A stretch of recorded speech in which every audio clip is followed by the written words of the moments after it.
Di dunia ini, tidak ada orang yang lahir untuk menjadi seorang penjahat.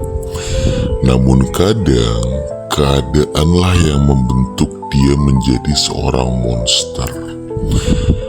Dan lo pikir, itu cuman orang yang hatinya jahat. Lo salah besar. Banyak dari mereka dulu orang baik, punya keluarga baik-baik, punya impian yang baik. Namun semua itu bisa hancur cuman karena satu keputusan yang salah.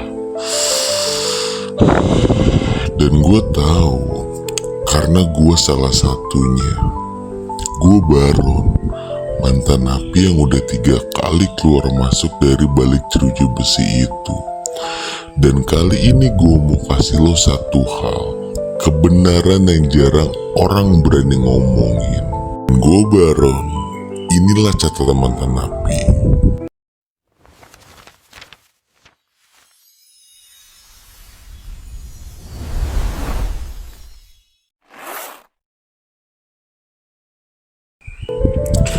Di Indonesia, setiap tahunnya ribuan orang masuk penjara bukan karena mereka jahat, namun karena mereka kalah sama keadaan. Orang baik bisa berubah ketika tekanan hidup lebih kuat dari moral. Saat tagihan menumpuk, anak menangis minta makan, dan pintu peluang ditutup rapat. Di situ batas antara baik dan jahat terkubur. Dan menurut data BNN dan Kemenkumham, lebih dari 60% napi kasus ekonomi dulunya nggak punya catatan kriminal, juga bukan pelaku kejahatan profesional. Mereka orang biasa yang jatuh di situasi yang luar biasa. Dan semua itu berawal dari hati dan hal yang kecil. Satu kali nyolong kecil karena lapar, satu kali nipu karena butuh uang cepat, satu kali ikut teman buat ngantar barang. Dari sekali ini saja jadi sekalian aja.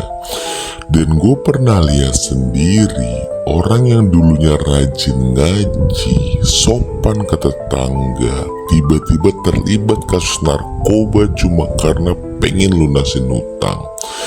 Dan ini bukan karena dia gak punya hati, tapi karena hidup terus nonjok dia tanpa kasih waktu buat bernafas. Dan begitu lo udah nyemplung, sistem, geng, rasa malu dan ketakutan, semuanya nyeret lo makin dalam. Dan pelan-pelan lo gak sadar lo udah bukan orang yang sama lagi.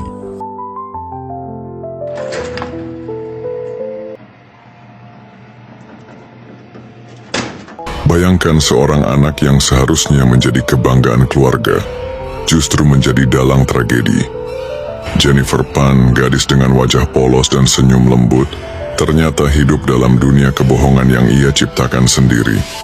Ia berpura-pura sukses, berpura-pura kuliah, hingga akhirnya terjebak dalam jaring dustanya. Tapi kebohongan itu tak berhenti di sana. Malam kelam tahun 2010, rumah keluarganya diserbu orang bersenjata. Ibunya tewas, ayahnya terluka, dan polisi menemukan sesuatu yang mengejutkan, jejak rencana yang mengarah pada Jennifer sendiri.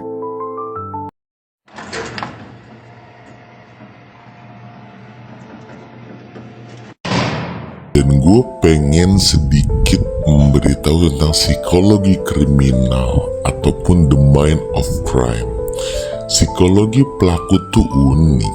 Mereka gak bangun tiap pagi buat pengen jahat. Mereka cuma pengen berhenti ngerasa menjadi manusia yang gagal.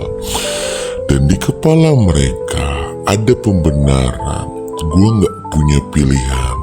Dan itu kalimat yang paling berbahaya yang bisa muncul di pikiran manusia, gue bisa bilang.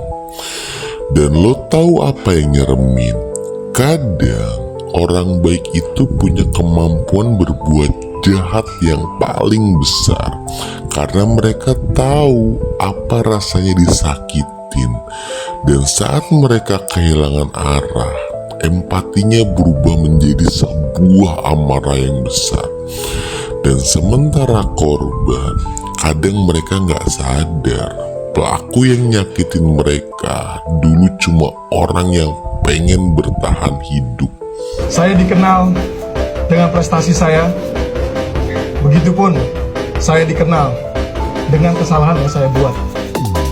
Dan saya tidak takut untuk mengakui saya salah. Dan intinya gue mau bilang satu hal. Di dalam penjara, gue pernah duduk bareng orang yang dulunya guru, ustadz, sampai sopir ambulan. Gue tanya satu hal, lo nyesel gak bang masuk sini? Dan mereka jawab, gue bukan gak nyesel bang, tapi gue cuman pengen ada yang denger kenapa gue bisa sampai di sini. Dan dari situ gue sadar satu hal, penjara bukanlah cuma tempat hukum jalan, tapi tempat manusia kehilangan versi terbaik dari dirinya. Dan kalau nggak ada yang bantu mereka bangkit, dunia di luar sana bakal kehilangan orang baik lagi. Dan yang terakhir, kalau lo hari ini masih punya kesempatan buat memilih, jaga diri lo baik-baik.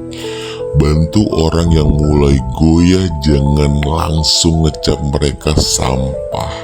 Karena di balik setiap pelaku ada cerita yang gak pernah lo dengar. Ingat, jahat itu bukan bawaan lahir, namun hasil dari hidup yang tidak adil. Dan gue Baron, dan inilah catatan mantan napi.